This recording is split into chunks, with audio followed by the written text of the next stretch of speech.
எல்லாருக்கும் வணக்கம். நம்ம அழகே அழகு சீரியலில் இந்த சைக்கோ தங்கராஜ் நம்ம அழகுமதியோட வீட்டுக்கு ரொம்ப கோவமாக போகிறாரு. ராமமூர்த்தி, உங்கள் பொண்ணு என்ன வேலை பண்ணி வச்சிருக்கா? என் மாமனாரோட குடும்பம் எவ்வளோ கௌரவமான குடும்பம் தெரியுமா? என் மாமா ரோட்டில் நடந்து போனால் அவர் மேலே அவ்வளோ மரியாதை கொடுப்பாங்க ஊர்க்காரங்க. ஆனால் உங்கள் பொண்ணு பண்ண வேலையால் அவரோட மானம் மரியாதை எல்லாமே போச்சு.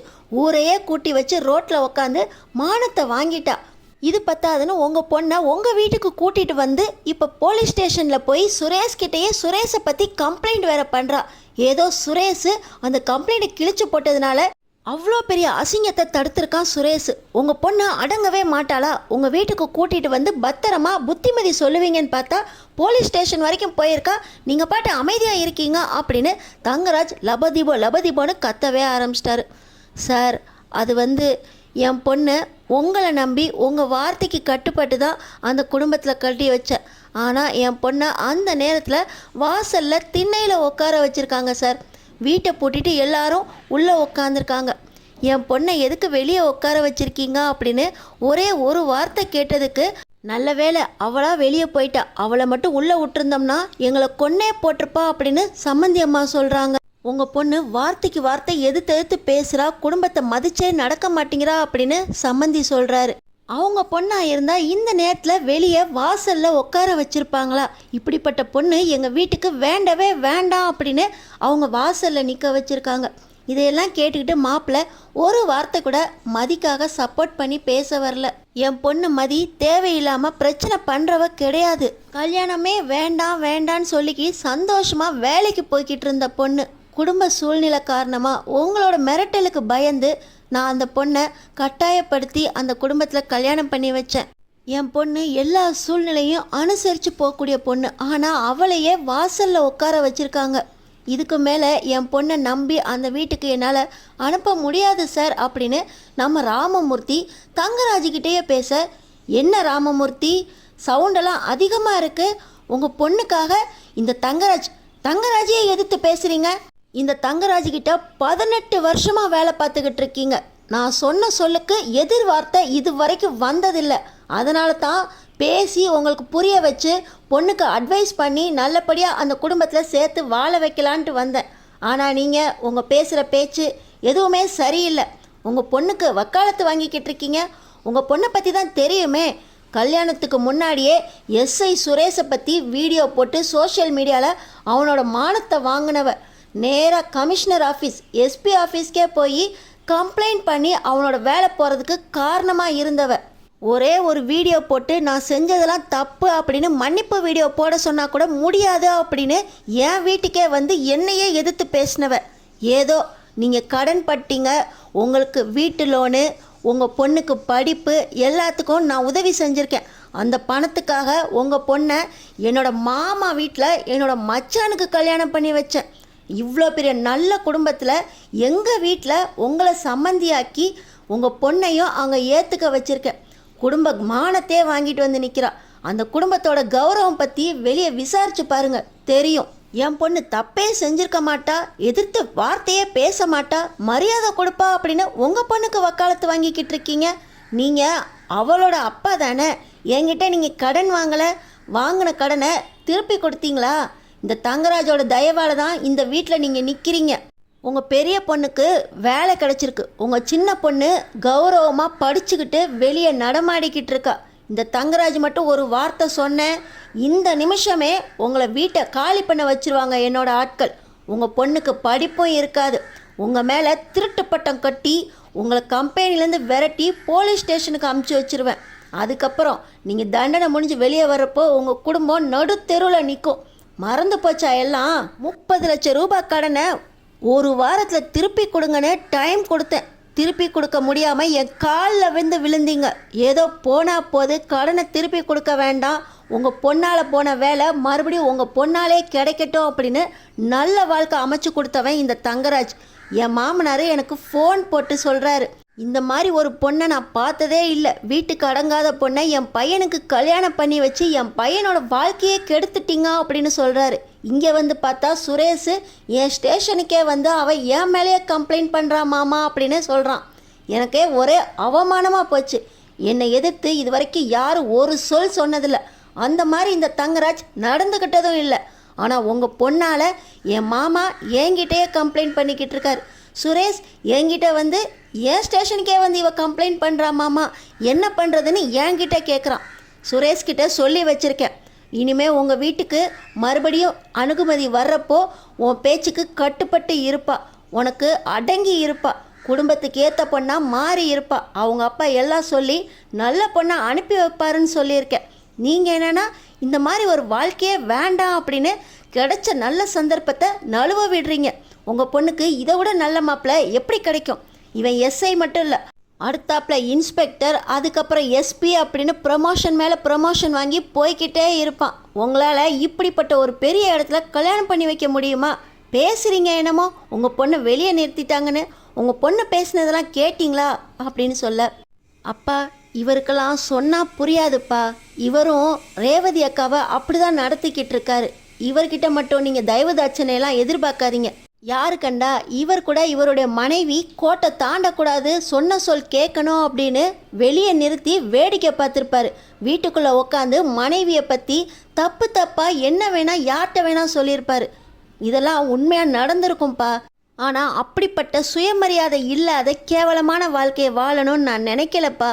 நீங்கள் என்ன வளர்த்தது கௌரவமாக வளர்த்துருக்கீங்கப்பா. ஒரு பொண்ணாக வளர்க்காம பொண்ணுக்கு தைரியத்தை சொல்லி கொடுத்து சுயமரியாதையோட இந்த சமூகத்தை எப்படி எதிர்கொள்ளணும்னு சொல்லி கொடுத்து வளர்த்துருக்கீங்கப்பா. ஒரு பொண்ணை எந்த அளவுக்கு தைரியம் கொடுத்து வளர்க்கணுமோ, இந்த சமூகத்தை எதிர்கொள்கிறதுக்கு எப்படி ஃபேஸ் பண்ணணும்னு சொல்லி கொடுத்து வளர்க்கணுமோ நல்லா வளர்த்துருக்கீங்கப்பா. நான் இந்த சமூகத்தை தனியால் எதிர்கொள்கிற அளவுக்கு தைரியத்தோட தன்னம்பிக்கையோடு இருக்கேன்ப்பா. இவருக்கெல்லாம் பதில் சொல்லணும்னு நினைக்காதீங்க. இப்போ என்ன, இவருக்கு கடனை கட்டணும், இல்லாட்டினா என்னை அந்த வீட்டுக்கு அனுப்பி வைங்கன்னு சொல்கிறாராப்பா. இவருக்கு வேண்டிய கடனை நம்ம வேறு கம்பெனியில் கூட வேலை பார்த்து கட்டிக்கலாம்ப்பா. அந்த குடும்பத்தில் போய் ஒரு பொண்ணாக என்னால் வாழ முடியாது. அந்த குடும்பத்தில் ஒரு பொண்ணை எப்படி மதிக்கணும்னு கூட தெரியலப்பா. அப்பா அம்மா மாதிரியே பையனும் பொண்ணை மதிக்க தெரியாமல் இருக்காருப்பா அப்படின்னு நம்ம அழகுமதி சொல்லிக்கிட்டு இருக்கும்போதே, ஏய் அழகுமதி, நானும் உங்கள் அப்பாவும் பேசிக்கிட்டு இருக்கோம். ஒரு பொண்ணா லட்சணமாக ஒரு மூலையில் போய் உக்காந்து காஃபியை போட்டு பேசிக்கிட்டு இருக்கவங்களுக்கு கொடுக்கறத விட்டுட்டு நீ என்ன எங்கள் கூட பேசிக்கிட்டு இருக்க? வார்த்தைக்கு வார்த்தை இந்த குடும்பத்தில் வாழ முடியாது, அதெல்லாம் ஒரு குடும்பமானு பேசிக்கிட்டு இருக்கா அப்படின்னு வேகமாக தங்கராஜ் கையை ஓங்கிக்கிட்டு வர, சார் அவள் ஏன் பொண்ணு அப்படின்னு சொல்லி ராமமூர்த்தி தடுக்க வர, அந்த நேரத்தில் நம்ம அழகுமதி, எங்கள் அப்பாவை அடிக்க போகிறீங்க, ஒரு பொண்ணை அடிக்க வரீங்க, நீங்கள்லாம் ஒரு ஆம்பளையா? பேசிக்கிட்டு இருக்கும்போதே கையை நீட்டுறீங்க, உங்கள் பஞ்சாயத்தெல்லாம் இங்கே நடக்கக்கூடாது அப்படின்னு நம்ம அழகுமதி தங்கராஜோட கையை தட்டி விட்டு, அப்பா இவர்கிட்டலாம் பேசி ஒரு பிரயோஜனமும் கிடையாது, அடுத்து என்ன செய்யணும்னு எனக்கு தெரியும் அப்படின்னு நம்ம அழகுமதி சொல்ல, ராமமூர்த்தி இதுக்கெல்லாம் கண்டிப்பாக நீங்கள் அனுபவிப்பீங்க அப்படின்னு ராமமூர்த்தி மேலே கோவப்படுற தங்கராஜ், நாளைக்கே என்னோட தோப்புக்கு வந்து என்னை நீங்கள் மீட் பண்ணணும் அப்படின்னு கோவமாக சொல்ல, எங்கள் அப்பா எதுக்கும் உங்களை தோப்புக்கு வந்து மீட் பண்ணணும், இங்கே தான் இருக்கார்ல இங்கேயே பேசுங்க அப்படின்னு சொல்ல, நீ ரொம்ப ஓவராக பேசுகிற அழகுமதி, உன் வாழ்க்கை ஒன்னாலே கெடப்போகுது அப்படின்னு தங்கராஜ் சொல்ல, என் வாழ்க்கை எப்படி இருக்கணும்னு எனக்கு தெரியும், என் வாழ்க்கையில் முடிவு எடுக்கிறதுக்கு எனக்கு உரிமை இருக்குது, என் முடிவை நீங்கள் எல்லாரும் எடுத்ததுனால தான் இப்படி சீரழிஞ்சிருக்கு, இனியாவது இந்த வாழ்க்கையை சரி பண்ணணும்னு நான் நினைக்கிறேன், என் வாழ்க்கையை நான் சரி பண்ணிக்குவேன், நீங்கள் போகலாம் அப்படின்னு சொல்ல, இதுக்கும் நீங்கள் அனுபவிப்பீங்க ராமமூர்த்தி, பொண்ணை பேச விட்டு வேடிக்கை பார்த்துக்கிட்டு இருக்கீங்களா அப்படின்னு மறுபடியும் தங்கராஜ் சத்த, சார் நீங்கள் தயவு செஞ்சு வெளியே போங்க சார் அப்படின்னு நம்ம அழகுமதி சொல்ல, என் பொண்ணு சொல்லிட்டால, அவளோட முடிவு தான் என் முடிவும், என் பொண்ணோட வாழ்க்கையை இனிமே அவளே பார்த்துக்குவா, அவள் எங்கே வாழணும்னு ஆசைப்பட்றாளோ, எப்படிப்பட்ட வாழ்க்கையை ஆசைப்படுறாளோ அந்த வாழ்க்கையை நான் அமைச்சு கொடுப்பேன் சார் அப்படின்னு ராமமூர்த்தியும் ஒரே முடிவாக சொல்ல, பார்த்துக்கிறேன் எப்படிப்பட்ட வாழ்க்கையாக அவள் வாழ போகிறான்னு முடிவெடுக்க போகிறது அழகுமதி இல்லை, இந்த தங்கராஜ் தான் அழகுமதியோட வாழ்க்கை நல்லா இருக்கிறதும் சீரழிக்கிறதும் முடிவெடுக்க போகிறது அப்படின்னு தங்கராஜ் ரொம்ப கோபமாக சொல்லிட்டு அவரோட காரில் ஏறி போக, அழகுமதி நான் தைரியமாக பேசிட்டேம்மா, ஆனால் எப்படி சமாளிக்க போகிறேன்னு தெரியலம்மா அப்படின்னு ராமமூர்த்தி நம்ம அழகுமதி கிட்ட சொல்ல, அழகுமதி அப்பா கவலைப்படாதீங்க, எல்லாத்தையும் தாங்கக்கூடிய சக்தியோடு தான் என்னை வளர்த்துருக்கீங்க, நான் பார்த்துக்கிறேன்ப்பா, அடுத்து என்ன செய்யணும்னு எனக்கு தெரியும் அப்படின்னு நம்ம அழகுமதி ராமமூர்த்திக்கு தைரியம் சொல்ல, காஞ்சனா இப்படி கோவமாக போயிட்டாரே தங்கராஜ், இவர் என்ன செய்ய போகிறாரோ அப்படின்னு சொல்ல, அம்மா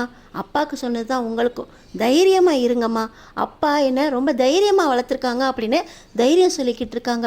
இன்னொரு பக்கம் பார்த்திங்கன்னா இந்த தங்கராஜ் நேராக சுரேஷோட ஸ்டேஷனுக்கு போகிறாரு.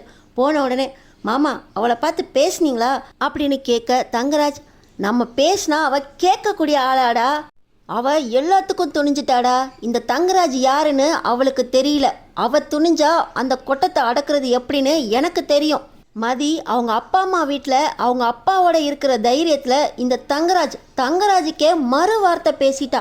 அவளோட வாழ்க்கையை தீர்மானிக்கிற உரிமை அவளுக்கு தான் இருக்கான். ஆனால் இந்த தங்கராஜே எதிர்த்து பேசிட்டா. அவளை இனி சும்மா விடக்கூடாது. அவள் நல்லா வாழக்கூடாது. அவள் முடிவெடுக்கிறது என்ன? நான் முடிவு பண்ணிட்டேன். இனி அழகுமதி உன் கூட தான் வாழணும், உங்கள் குடும்பத்தில் தான் வாழணும். உங்கள் அப்பா அம்மா பேச்சை கேட்டு அழகு மலர் மாதிரியே அழகுமதியும் உங்கள் குடும்பத்தில் மருமகளாக வாழ வைக்க வேண்டியது என்னோட பொறுப்பு. இனியும் அழகுமதி அவள் வீட்டில் இருக்கக்கூடாது. உங்கள் வீட்டுக்கு வர வைக்க வேண்டிய வேலையை நான் பார்க்குறேன் அப்படின்னு சொல்லி தங்கராஜ் சொல்ல, மாமா அவளை வீட்டை விட்டு விரட்டினதுக்கு அப்புறம் தான் எங்கள் வீட்டில் எல்லாரும் நிம்மதியாக இருக்கோம்.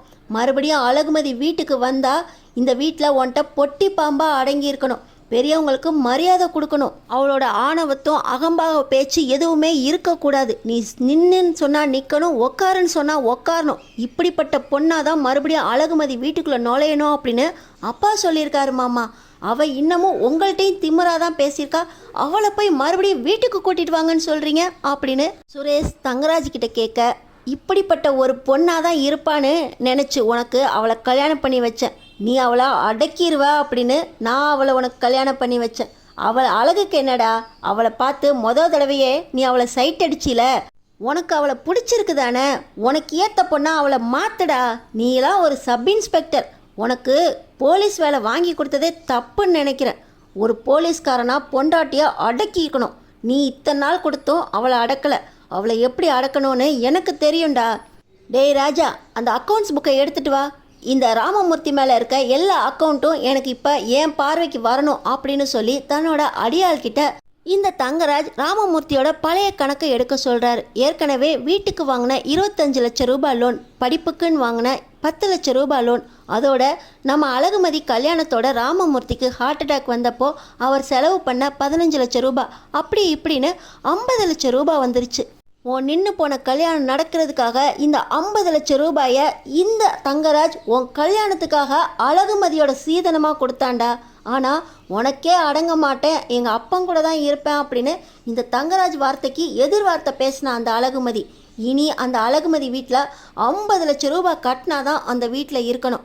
அவளை வீட்டை விட்டு விரட்டுறேன் இப்பயே அப்படின்னு சொல்லி, டேய் வாங்கடா அப்படின்னு சொல்லி இந்த தங்கராஜ் மறுபடியும் ராமமூர்த்தி வீட்டுக்கு இந்த அக்கௌண்ட்ஸோட வீட்டுக்கு போகிறாரு. டேய் சுரேஷ், நீ என் கூட வா, நீயும் பேச வேண்டி இருக்கும் அப்படின்னு சொல்லி சுரேஷையும் கூட்டிகிட்டு போக, மாமா அவள் மூஞ்சில முழிக்கிறதே பாவம் மாமா. நீ இப்போ அவளோட புருஷனாக வரலடா, இந்த தங்கராஜோட மச்சானா சப் இன்ஸ்பெக்டராக வரடா. நான் பேசுகிறதுக்கு அங்கே 4 பேரை அடிக்க வேண்டியிருக்கும். அதுக்கு ரெடியாவா அப்படின்னு சொல்லி சுரேஷை ராமமூர்த்தி வீட்டுக்கு ரொம்ப கோவமாக தங்கராஜ் கூட்டிகிட்டு போகிறாரு.